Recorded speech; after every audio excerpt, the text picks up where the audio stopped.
Vamos lá então, pessoal, aula 2 aqui do nosso módulo 1. Vamos falar então sobre leis ponderais, agora parte da lei de Proust. A aula anterior falamos sobre a lei ponderal de Lavoisier. Então vamos lá. A lei de Proust, ela simplesmente traz a ideia das proporções fixas. Como assim? Olha só. Quando dois elementos químicos combinam-se para formar um composto, a razão entre as massas que se combinam é constante. Gente, quero que você grave isso. A razão é constante. Ou seja, aquela quantidade é fixa. Por isso que nós conseguimos fazer tanto a perspectiva da regra de 3 dentro da química. Por que falamos que a razão ela é constante? Que não importa o numeral. O que importa é a proporção. Grave isso, por favor. Não importa o numeral. O que importa é a proporção ali existente, tá bom? Então, é considerada a lei das proporções constantes. Como é que funciona? Por exemplo, olha só. Eu tenho carbono, oxigênio e CO2, certo? É praticamente o mesmo exemplo anterior. Eu mostrei para vocês que existe uma proporção fixa. Existe uma proporção. Por exemplo, se eu pegar... Claro que essa relação matemática aqui é um pouco mais chatinha de entender. Eu vou mostrar de uma forma mais simplificada. Se eu pegar o carbono e o oxigênio, qual que é a razão entre carbono e oxigênio? Do experimento 1 é 12 para 32. Do experimento 2 é 18 para 48. Do experimento 3 é quanto? É 24 por 70. Rodrigo, mas o oxigênio ele não está reagindo 70. Então eu vou subtrair depois, tá? Do experimento 4 é 40 para 96. Rodrigo, mas do experimento 4 não está reagindo... Ó, vamos pegar aqui. Você deve lembrar que não está reagindo 40. Porque se sobra 4 gramas de carbono, não está reagindo 40, está reagindo 36 gramas, certo? Mas vamos lá. Se eu simplificar tudo por 4, dá 3 sobre 8. 3 sobre 8. Então ali a razão entre carbono e oxigênio é esta. Fechou? A razão entre carbono e oxigênio é essa. Claro, vou ter que desconsiderar ali a questão do sobrou sem reagir, olha só. Ah, aqui sobrou sem reagir 6 gramas de oxigênio. Então fica 64 gramas, não é mais 70, certo? Ah, sobrou sem reagir ali 4 gramas de carbono. Então não é mais 40. É quanto? 36 que eu vou usar. Agora, qual que vai ser a relação? 3 sobre 8 de todos. Perceba que aqui é simplificado 4 por 4, aqui é simplificado 6 por 6, aqui é simplificado 8 por 8, aqui é simplificado 12 por 12. Sempre vai dar 3 sobre 8, ou seja, a razão entre carbono e oxigênio nessa minha relação é 3 sobre 8. Mas uma forma melhor de você visualizar é a seguinte, olha aqui, ó. Do 1 para o 3 é quanto? É vezes 2. Do 1 para o 3 é quanto? É vezes 2. Do 1 para o 3 é quanto? É vezes 2. Sempre. Olha aqui, ó, do 2 para o 4 é vezes 2. Do 2 para o 4 é vezes 2. 2 para o 4 é vezes 2. Sempre, sempre. Ah, se eu pegar aqui, do 1 para o 2 é vezes 1,5. Porque... Ah, Rodrigo, mas é quebrado. Mas existe a proporção. É a mesma coisa que eu mostrei na aula anterior. Se você tem uma proporção, por exemplo, entre fazer um bolo entre trigo e leite, entre trigo e açúcar, trigo e manteiga, você não pode mudar aquela proporção. Claro que se você encontrar uma nova formulação. Neste caso, se você trabalha com uma formulação fixa, você não pode alterar. Fechou?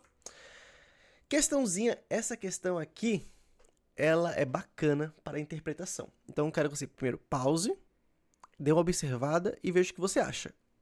Vamos lá então, espero que você tenha pausado. Então, vamos interpretar comigo. A amônia e gás carbônico podem reagir formando ureia e água. Aí tu pensa, caramba, Rodrigo, mas eu não sei o que é. Relaxa.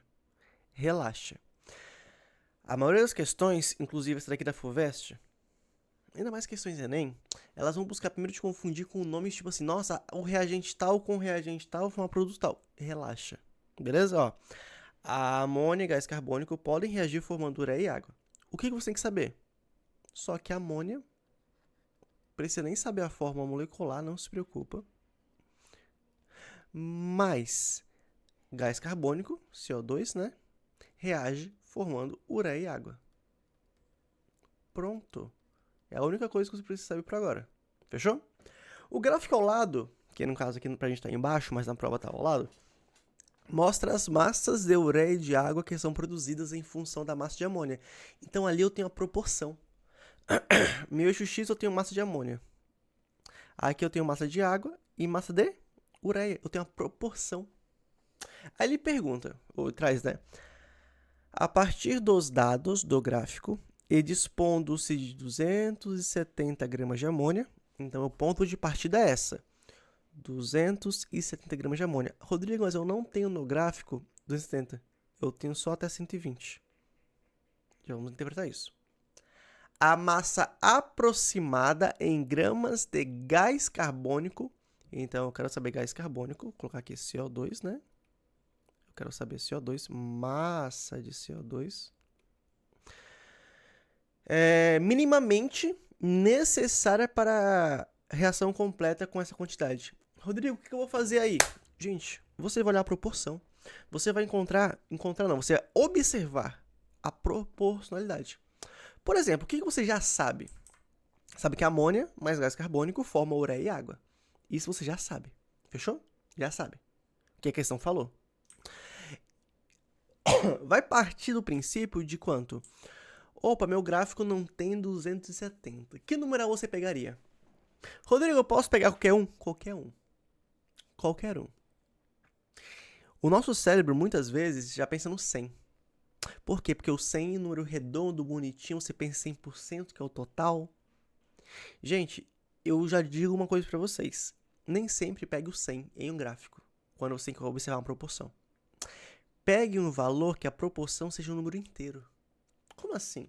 Porque pensa o seguinte, a questão, ela perguntou quanto? Dispondo-se de 270 gramas de amônia. Se eu pegar 100 para 270 é 2,7. Eu tenho que multiplicar por 2,7, é um valor quebrado. O que você pode fazer, então? Opa, 27, né? 9, 18, 27. 9 é proporcional, então 90 é proporcional. Então eu posso pegar o 90. Por quê? Porque aí eu consigo ver o quanto de água, exatamente, e o quanto de ureia. Então observe que a cada 90 gramas de amônia, eu tenho quanto de ureia? 160. É uma proporção. É uma análise gráfica. Então, e quanto de água? Ah, ali 50 gramas, né? Então, qual que é a ideia? Em 90 gramas, né, seguindo a lei ponderal de Lavoisier e a de Proust, 90 gramas de amônia, eu vou ter 160 de ureia, 50 de água e eu tenho X.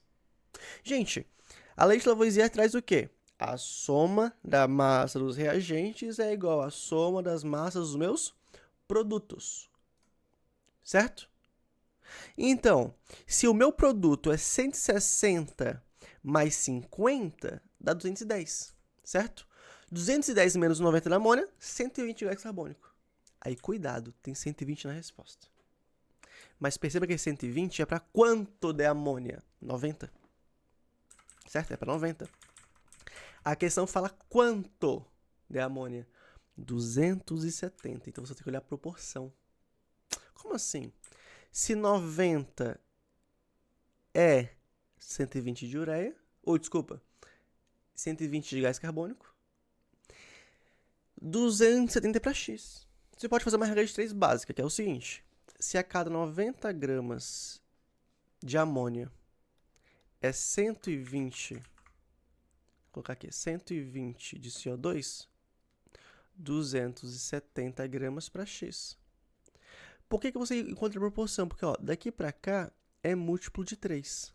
Então, daqui para cá também será múltiplo de 3. Então, X dá quanto? 360 gramas. Ou, você pode pegar aqui, 270, certo? 270, proporções definidas. Múltiplo de 3. Você pode olhar tudo se você quiser, tudo, não tem problema. 360 de gás carbônico, 480 de ureia, 150 de água. Por quê? Porque eu tenho a proporção definida. É fixo. Beleza? É fixo. Então, a resposta aqui seria quanto? 360, só que ele fala o seguinte. A massa de gás carbônico minimamente necessária. Seria o próximo. Então, 350. Fechou?